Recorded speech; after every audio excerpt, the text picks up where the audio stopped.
बोलो बांके बिहारी लाल की जय। बोलो श्रीमद् भगवत गीता की जय। नमस्कार दोस्तों, स्वागत है आप सभी का हमारे YouTube चैनल आर के भक्ति ज्ञान में। भक्तों, आज की वीडियो में हम आपको श्रीमद् भगवत गीता के 10वें अध्याय का महात्म और 10वें अध्याय की कथा का सार सुनाएंगे। तो सभी भक्तजन हमारी वीडियो को श्रद्धा भाव और प्रसन्न चित्त मन से सुने। जो भक्त हमारे चैनल पर नए आए हैं, जिन्होंने अभी तक हमारे चैनल को सब्सक्राइब नहीं किया, वो हमारे चैनल को सब्सक्राइब करें। वीडियो अच्छी लगे तो लाइक करें और कमेंट में विष्णु भगवान की जय, कृष्ण कन्हैया लाल की जय अवश्य लिखें। तो आइए भक्तों, हम अपनी कथा को प्रारंभ करते हैं। कथा प्रारंभ होत है, आओ पवन कुमार आसन लीजिए प्रेम से, कथा सुनो सुजान सियावे रामचंद्र की जय। पवन सुत हनुमान जी की जय। मां सत महादेव की जय। गजाननं भूतगणादिसेवितं कपितजम्बुफलचारुभक्षणं उमासुतं शोकविनाशकारकं नमामि विघ्नेश्वरपादपङ्कजं। गुरुर्ब्रह्मा गुरुर्विष्णु गुरुर्देवो महेश्वराय, गुरुर्साक्षात् परब्रह्म तस्मै श्री गुरुवे नमः। अखण्डमण्डलाकारं व्याप्तं येन चराचरं तत्पदं दर्शितं येन तस्मै श्री गुरुवे नमः। या देवी सर्वभूतेषु शक्तिरूपेण संस्था नमस्तस्यै नमस्तस्यै नमस्तस्यै नमो नमः। वसुदेवसुतं देवं कंसचारूढमर्दनं, देवकी परमानंदम कृष्णम वंदे जगद्गुरु। बोलो बालकृष्ण लाल की जय।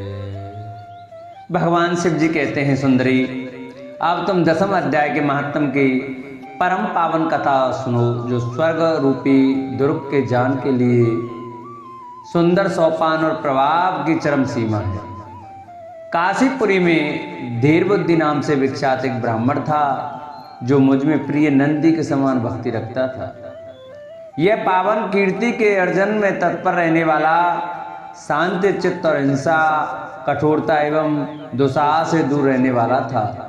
जितेंद्रिय होने के कारण वह निवृत्ति मार्ग में ही स्थित रहता था। उसने वेद रूपी समुद्र का पार पा लिया था।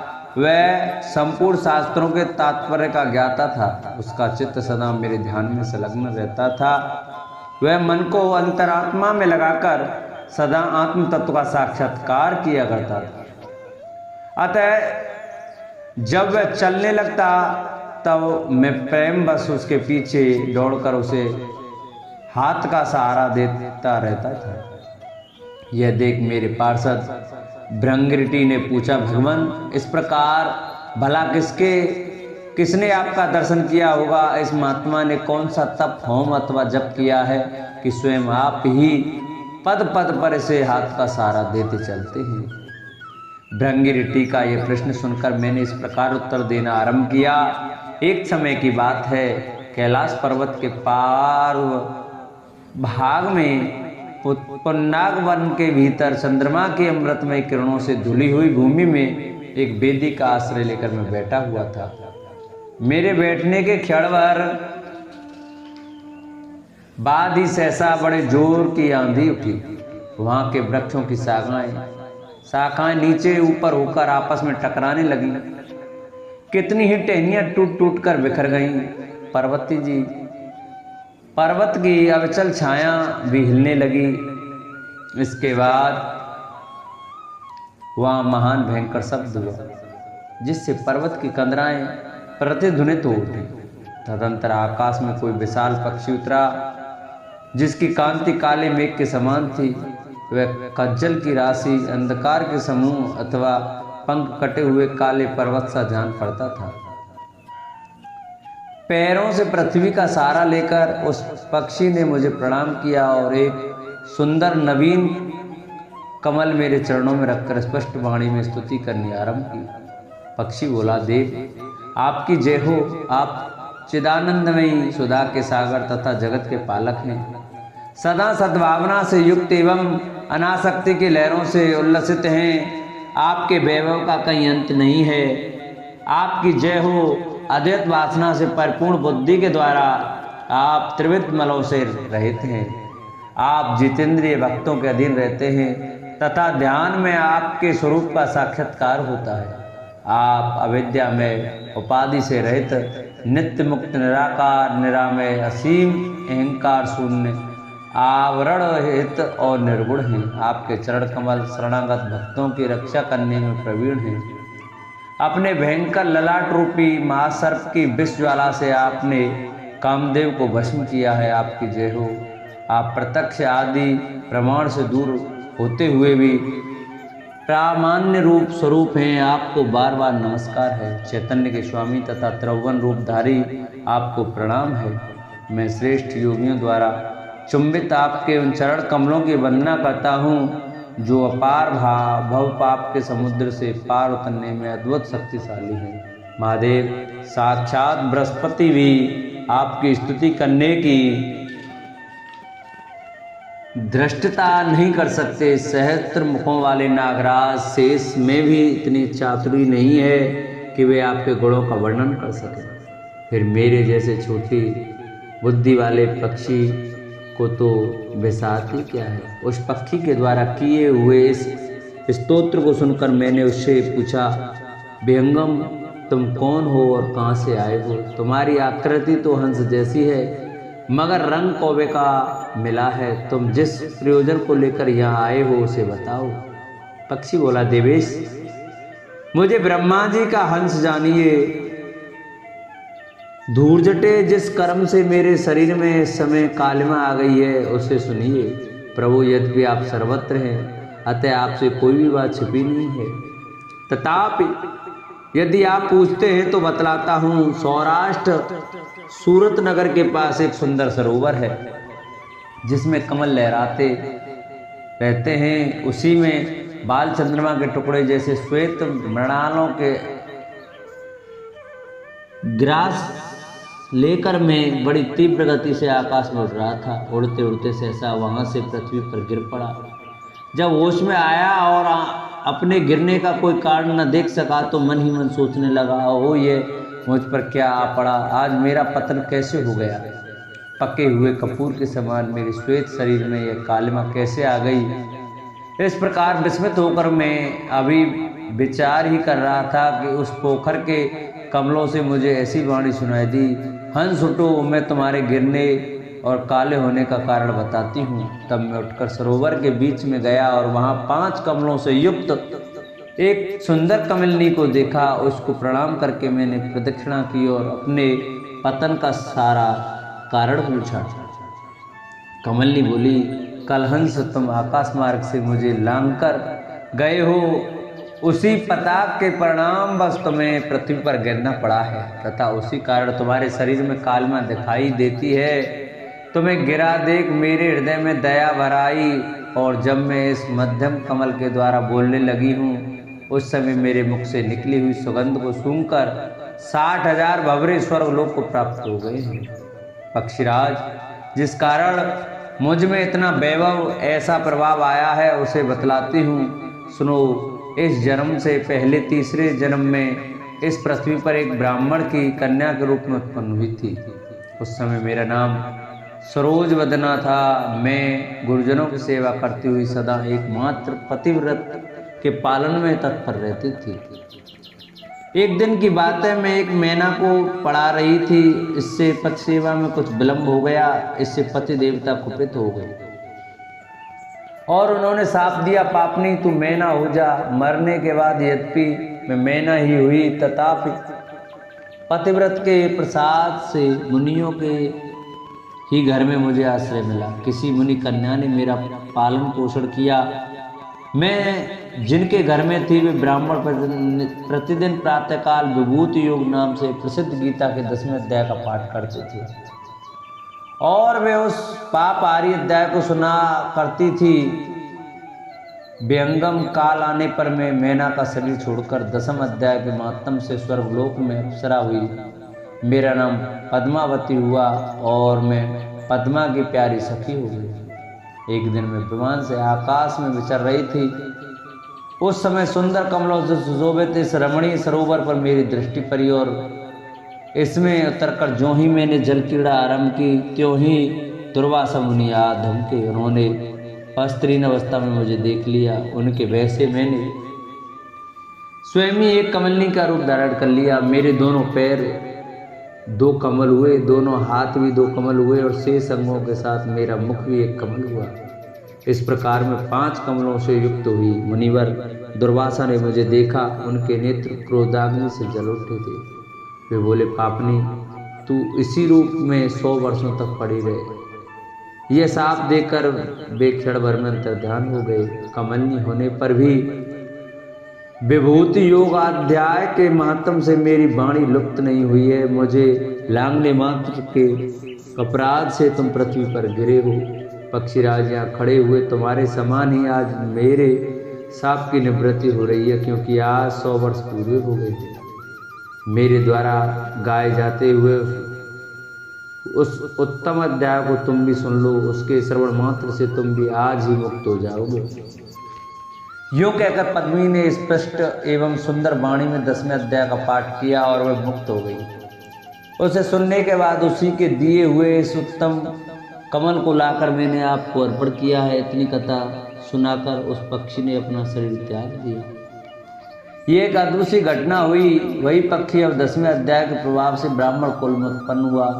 जन्म से ही अभ्यास होने के कारण शेष अवस्था से ही इसके मुख से सदा गीता के 10वें अध्याय का उच्चारण हुआ करता है। 10वें अध्याय के अर्थ चिंतन का यह परिणाम हुआ है कि वे सब भूतों में स्थित शंख चक्रधारी भगवान विष्णु का सदा ही दर्शन करता रहता है। इसकी स्नेहपूर्ण दृष्टि जब किसी देहधारी के शरीर पर पड़ जाती है, तब वह चाहे शराबी और ब्रह्महत्या रही क्यों ना हो, मुक्त हो जाता है तथा पूर्व जन्म में अभ्यास किए हुए 10वें अध्याय के माध्यम से इसको दुर्लभ तत्व ज्ञान प्राप्त है तथा इसके जीवन मुक्ति विपाली है। अतः ये जब यह रास्ता चलने लगता है तो मैं इसे हाथ का सहारा दिए रखता हूँ। भृंगुरटे, यह सब 10वें अध्याय की महिमा है। पार्वती, इस प्रकार मैंने भृंगुरटी के सामने जो पाप नाशक कथा कही थी, वही यहाँ तुमसे भी कही है। नर हो या नारी अथवा कोई भी क्यों ना हो, इस 10वें अध्याय के श्रवण मात्र से उसे सब आश्रमों के पालन का फल प्राप्त हो जाता है। बोलो बाल कृष्ण लाल की जय, बोलो शंकर भगवान की जय।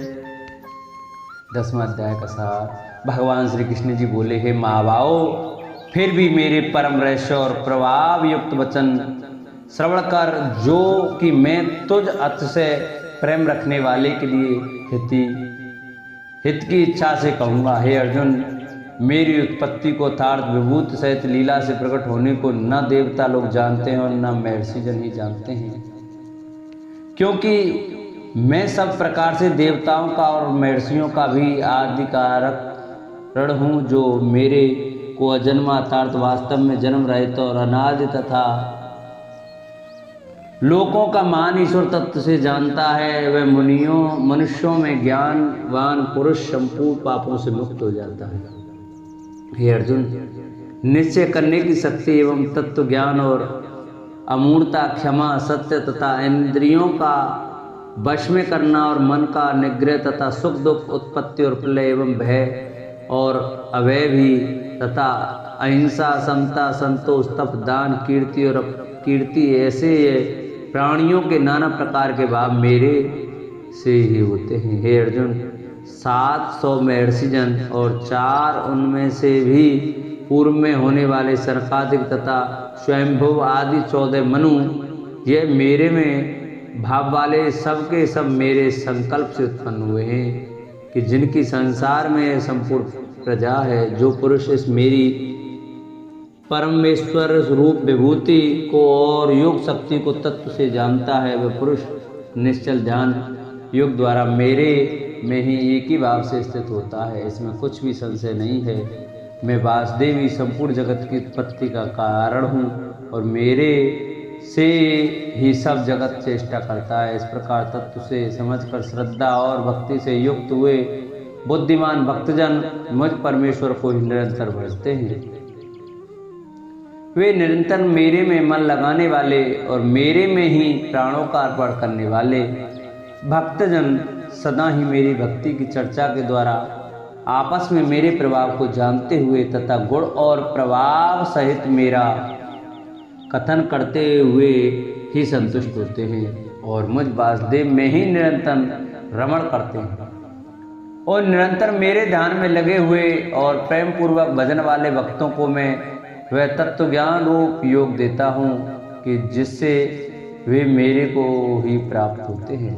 हे अर्जुन, उनके ऊपर अनुग्रह करने के लिए ही मैं स्वयं उनके अंतःकरण में एक ही भाव से स्थित हुआ अज्ञान से उत्पन्न हुए अंधकार को प्रकाश में तत्व ज्ञान रूप दीपक द्वारा नष्ट करता हूँ। इस प्रकार भगवान के वचनों को सुनकर अर्जुन बोला, हे भगवान, आप परम ब्रह्म और परम धाम एवं परम पवित्र हैं, क्योंकि आपको सब ऋषिजन सनातन दिव्य पुरुष एवं वेदों का भी आदि देव अजन्मा और सर्वव्यापी कहते हैं।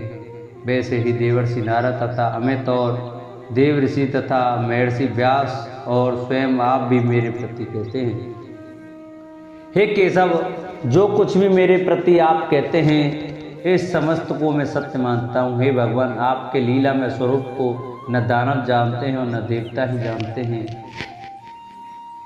हे भूतों को उत्पन्न करने वाले, हे भूतों के ईश्वर, हे देवों के देव, हे जगत के स्वामी, हे पुरुषोत्तम, आप स्वयं ही अपने से आपको जानते हैं। इसलिए हे भगवान, आप ही उन अपनी दिव्य विभूतियों को संपूर्णता से कहने के लिए योग्य हैं कि जिन विभूतियों के द्वारा इन सब लोगों को व्याप्त करके स्थित है। हे योगेश्वर, मैं किस प्रकार निरंतर चिंतन करता हुआ आपको जानूं, और हे भगवान, आप किन किन भावों से मेरे द्वारा चिंतन करने योग्य हैं। हे जनार्दन, अपनी योग शक्ति को और परमेश्वर्य रूप विभूति को फिर भी विस्तार पूर्वक कहिए, क्योंकि आपके अमृत में वचनों को सुनते हुए मेरी तृप्ति नहीं होती है। अतार सुनने की उत्कंठा बनी ही रहती है। इस प्रकार अर्जुन के पूछने पर श्री कृष्ण भगवान बोले, हे कुरुश्रेष्ठ, अब मैं तेरे लिए अपनी दिव्य विभूतियों को प्रधानता से कहूँगा, क्योंकि मेरे विस्तार का अंत नहीं है। हे अर्जुन, मैं सब भूतों के हृदय में स्थित सबका आत्मा हूँ तथा संपूर्ण भूतों का आदि मध्य और अंत भी मैं ही हूँ। हे अर्जुन, मैं अदिति के 12 पुत्रों में विष्णु तथा वामन अवतार और ज्योतिषियों में किरणों वाला सूर्य तथा मैं 49 वायु देवताओं में मर्ची नामक वायु देवता और नक्षत्रों में नक्षत्रों का अधिपति चंद्रमा हूँ। मैं वेदों में सामवेद हूँ, देवों में इंद्र हूँ और इंद्रियों में मन हूँ, भूत प्राणियों में चेतनता अतार्थ ज्ञान शक्ति हूँ। मैं 11 रुद्रों में शंकर हूँ और यज्ञ तथा राक्षसों में धन का स्वामी कुबेर हूँ। और मैं 8 वसुओं में अग्नि हूँ तथा शिखर वाले पर्वतों में सुमेरु पर्वत हूँ। पुरोहितों में मुख्य अतार देवताओं का पुरोहित बृहस्पति मेरे को जान तथा हे पार्थ, मैं सेनापतियों में स्वामी कार्तिक और जलाशयों में समुद्र हूँ। हे अर्जुन, मैं महर्षियों में भृगु और बचनों में एक अक्षर अतार्थ ओंकार हूँ तथा सब प्रकार के यज्ञों में जप यज्ञ और स्थिर रहने वालों में हिमाचल पहाड़ हूँ। सब वृक्षों में पीपल का वृक्ष और देवर्षियों में नारद मुनि तथा गंधर्वों में चित्ररथ और सिद्धों में कपिल मुनि हूँ। हे अर्जुन, तू घोड़ों में अमृत से उत्पन्न होने वाला उच्चश्रवा नामक घोड़ा और हाथियों में रावत नामक हाथी तथा मनुष्यों में राजा मेरे को ही जान। हे अर्जुन, मैं शास्त्रों में वज्र और गौ में कामधेनु हूँ और शास्त्रोक्त रीति से संतान की उत्पत्ति का हेतु कामदेव हूँ। सर्पों में सर्पराज वासुकी हूँ। मैं नागों में शेषनाग और जलचरों में उनका अधिपति वरुण देवता हूँ और पितरों में अर्यमा नामक पितृश्वर तथा शासन करने वालों में यमराज में हूँ। हे अर्जुन, मैं दैत्यों में प्रहलाद और गिनती करने वालों में समय हूँ तथा पशुओं में मृगराज सिंह और पक्षियों में गरुड़ हूँ। मैं पवित्र करने वालों में वायु और शस्त्रधारियों में राम हूँ तथा मछलियों में मगरमच्छ और नदियों में श्री भागीरथी गंगा हूँ। हे अर्जुन, सृष्टियों का आदि अंत और मध्य भी मैं ही हूँ तथा मैं विद्याओं में आत्मविद्यातार्थ ब्रह्म विद्या एवं परस्पर में विषाद करने वालों में तत्व निर्णय के लिए किया जाने वाला हूँ।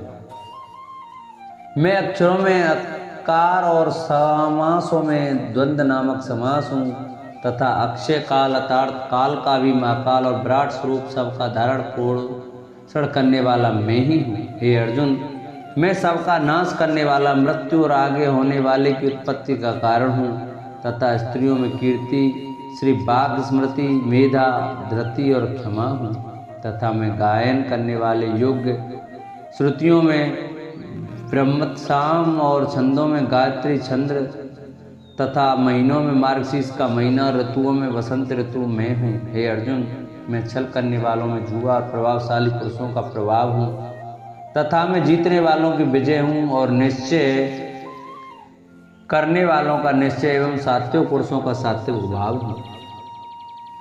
विष्णुवंशियों में वासुदेव अवतार में स्वयं तुम्हारा सखा और पांडवों में धनंजय अवतार तू एवं मुनियों में वेद व्यास और कवियों में शुक्राचार्य कवि में ही हूँ और दमन करने वालों का दंड अर्थात दमन करने की शक्ति हूँ। जीतने की इच्छा वालों की नीति हूँ और गोपियों में अर्थात गुप्त रखने योग्य भावों में मौन हूँ तथा ज्ञानवानों का तत्व ज्ञान में ही हूँ। और हे अर्जुन, जो सब भूतों की उत्पत्ति का कारण है वह भी मैं ही हूँ, क्योंकि ऐसा वह चर और अचर कोई भी भूत नहीं है कि जो मेरे से रहित होवे, इसलिए सब कुछ मेरा ही स्वरूप है। हे परंतप मेरी दिव्य विभूतियों का अंत नहीं है, अतः यह तो मैंने अपनी विभूतियों का विस्तार तेरे लिए एक देश से यथार्थ संक्षेप में कहा है। इसलिए हे अर्जुन, जो भी विभूति युक्त यथार्थ ऐश्वर्य युक्त एवं कांति युक्त और शक्ति युक्त वस्तु है उसको तू मेरे तेज के अंश से ही उत्पन्न हुई जान। अथवा हे अर्जुन, इस बहुत जानने से तेरा क्या प्रयोजन है। मैं इस संपूर्ण जगत को अपनी योग माया के एक अंश मात्र से धारण करके स्थित हूँ, इसलिए मेरे को ही तत्व से जानना चाहिए। बोलो बांके बिहारी लाल की जय। बोलो श्रीमद् भगवद गीता की जय। जय जय श्री राधे। जिन भक्तों को, जिन माताओं बहनों को, जिन भाइयों को हमारी ये वीडियो, हमारी भगवत गीता महात्म और सार अच्छा लगा हो तो वो हमारी वीडियो को ज़्यादा से ज़्यादा शेयर कर, चैनल को सब्सक्राइब करें। जिन्हें हमारी वीडियो अच्छी लगी तो वीडियो को लाइक करो और कमेंट में जय श्री कृष्ण बोलो बांके बिहारी लाल की जय अवश्य लिखें। बोलो विष्णु भगवान की जय। बोलो कृष्ण कन्हैया लाल की जय।